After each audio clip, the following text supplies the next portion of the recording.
Hi, I'm Tim Jerome. I want to get our Australia back. I want to talk today about cultural identity, or Australia's identity, and just the way that I see it. I don't claim that the way I see it is the way that everyone else will see it. And that's why I believe that, look, number one, we need to have a referendum where the voice of the people comes in, and the voice of the people say, well, this is what defines us as Australians. It's no good for a political party to make that judgment, or to say, well, this is what an Australian is. Like at the moment, we've got a lot of political parties out there, and they're building a lot of racial hatred and ethnic hatred.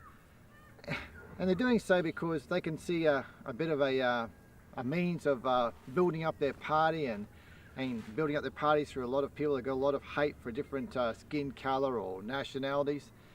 So look, that's not the answer. I believe the answer should come about through peace. It should come about through democracy. Democracy. People love Australia, and they love the Western world because of democracy. You know, that we're not a communist country where the the government rules us 100%. You know, we have a democracy, and democratically, the people need to say, well, this is what defines us as an Australian. Now, as I said, I have my personal views of what an Australian is, and because of my inner belief, I'll have certain beliefs. But it's not for me to enforce my beliefs on someone else.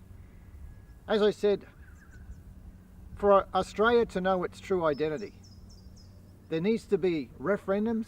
But before the referendums, there needs to be multiple discussions where people come together and we discuss, well, this is what we think an Australian is. In other words, identifying or defining our identity. And then we need to have a referendum, and you know, let's just say the voice of the people say, well, this is what we believe an Australian is, and this is the way that we think the rules should be.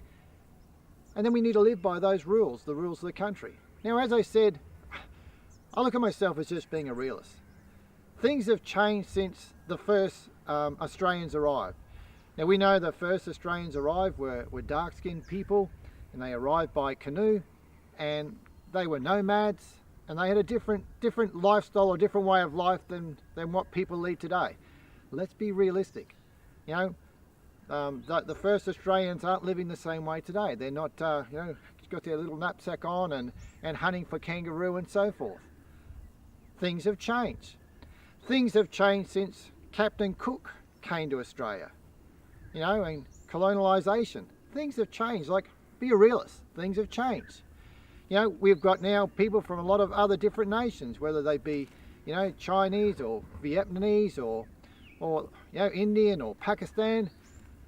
Well, I would think that they would have left their old ways to want to be part of Australia. You know, as a person that's born to Australia, now can I want to say this right from the outset as well. I haven't got dual citizenship. You know, at the end of the day, the government mucks up this country, which they are.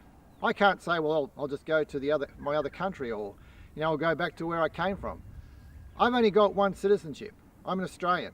The government mucks it up. If it goes pear-shaped, you know, which is what's happening today, the government is selling out Australia overseas. So here I am. I'm born in Australia, born to the lucky country. I only have one citizenship. I'm an Australian. And the government are mucking it all up. They're selling out my interests. They're selling out, you know, the jobs for my children and my grandchildren, my great-grandchildren. And that's what I'm against. I'm against the fact that the government are selling us out. I'm against the fact that the government are guilty of high treason. There's no other word for it. We elect a government to watch out for our interests. We elect a government to watch out for our back. And what have the government done? They've done under-the-table deals with different countries. They've sold Australia out.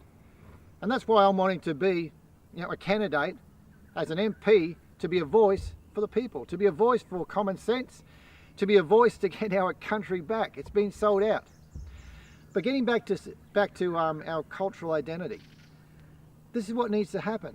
The people need to have their say. As I said, it's ridiculous to elect a political party and a political party determine, well, this is what an Australian is.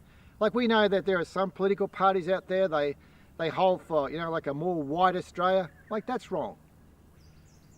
You know, and that's racism. It's just pure racism. There's no other word for it. You know, and then we have some parties out there, like for instance, you know, the Green Party, and they just want to just, you know, sell our nation out and let's just become universalists. Well, that's not the answer either. Like, as I said, I'm a born Australian. I have only one citizenship.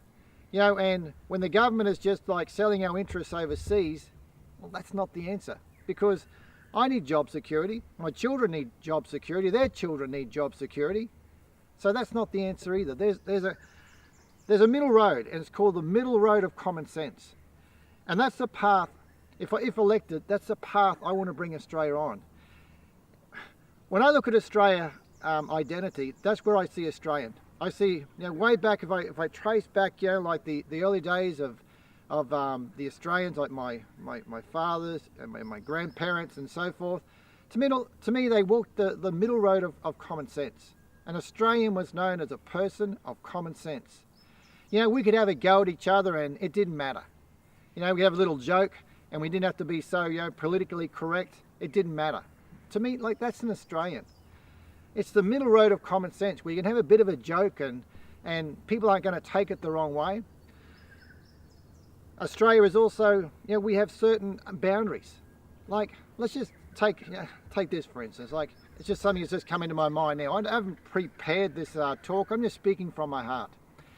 Could you imagine, like, you know, two people having, you know, for instance, sexual intercourse in the middle of town? Like, that's ridiculous, you would say. Well, this is what's happening if you don't have boundaries. There's got to be certain boundaries. And in Australia, we have certain boundaries.